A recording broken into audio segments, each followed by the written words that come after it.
ngayon ay hindi pa lumalala.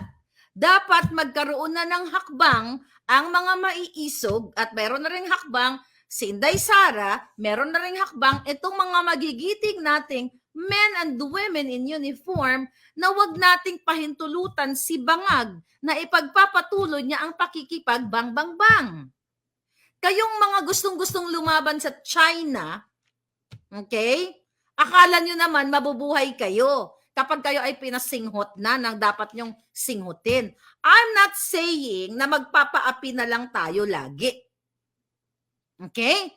Pero, di ba, manindigan tayo sa tama. Wala tayong panalo dito.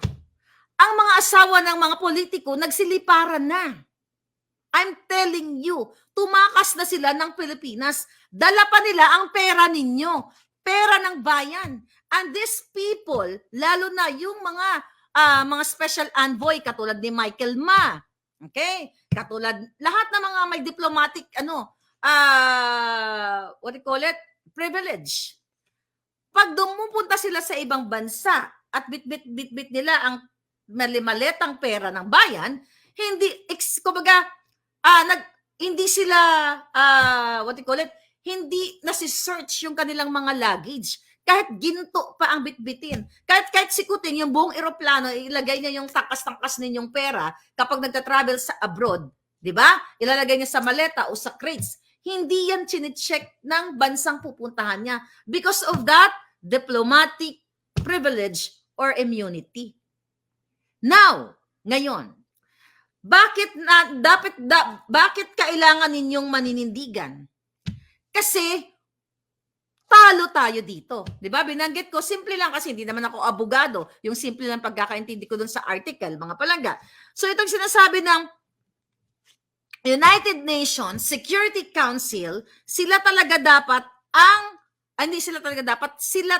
kaya may ganyan, okay? Kaya may charter, UN Charter, mga palangga, dahil yan sila ay magpoprotekta at magpipigil ng kaguluhan o ng gurguran. Kapag mayroong threat, okay, sa peace and security. Sila dapat. At kapag mayroon ng bang-bang-bang. Pero nakita ninyo, sabi ko, shit, nung binabasa ko, ito yung nangyari pala sa Ukraine at saka sa Russia. Kasi that's not my expertise. You know? Ang tawag dito, sa pinagtyagaan ko, sabi, sumakit nga ulo ko eh. Pinasakit mo yung ulo ko, liliit pa ng binabasa ko. But ganun pa man, so kahit ano pala ang gawin natin, mga kababayan, kapag nagsimula na ng kaguluhan at ayaw na magpaawat ng China, kahit dumulog pa tayo sa United Nations Security Council, kahit magbotohan pa sila, kasi sabi ko nga kanina, kailangan ng 9 affirmative votes from the 15 members. So, doon sa 5 na may permanent seats, isa doon ang China. So, ibig sabihin, mga palangga, 9, di ba? 9 affirmative votes. Pero kapag may isa lang na nag-negative vote or nag-veto, yun ang tawag nila is veto power, na nag-veto doon, hindi isa sa katuparan yung resolution na yan. But question, okay? Let's say for example, dun sa 5 bansa na yun, UK, China, France, Russia, and US, let's say for example, gumawa ng draft, ng resolution, okay? Na itigil na yung bang-bang-bang na yan. So yung 3 or 4 nag-abstain. Tapos isa lang ang nagsabi, okay, sabi niyo dapat tigilan natin yan, dapat kumbaga, patigil yung giyera na yan na nagaganap sa Pilipinas. Tapos, di ba, 9 lang yung votes. Tapos dun sa non-permanent seats na mga bansa, 10 sila kunyari bumoto, pasok pa rin. Kasi yung abstain, hindi naman siya veto. Di ba? Bongga. So yun. But ganun pa man, since China nga is one of the countries na may permanent seat, hindi siya boboto. Magdi-negative siya, hindi. Dudurugin namin ang Pilipinas. So kahit lumapit pa tayo sa UN, kapag nagtigas-tigasan ng China, kapag kayo ay nagbang-bang-bangan na, wala rin tayo magagawa. Matutulad tayo sa Russia at saka sa Ukraine. So you enjoy your excursion.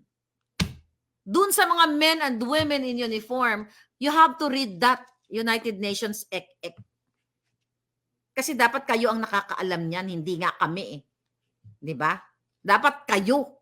Hindi namin alam dapat. I mean, it's good na malaman, pero kung meron man nakakaalam sa mga ano na 'yan, charter na 'yan, yung mga taong nasa gobyerno. Yang sila Gibo, yan sila Browner, yaan. Kaso mukhang hindi rin nila alam kasi ang pinagkakaabalahan nila ay ang pagnakaw ng pera instead na peace talk, diplomacy.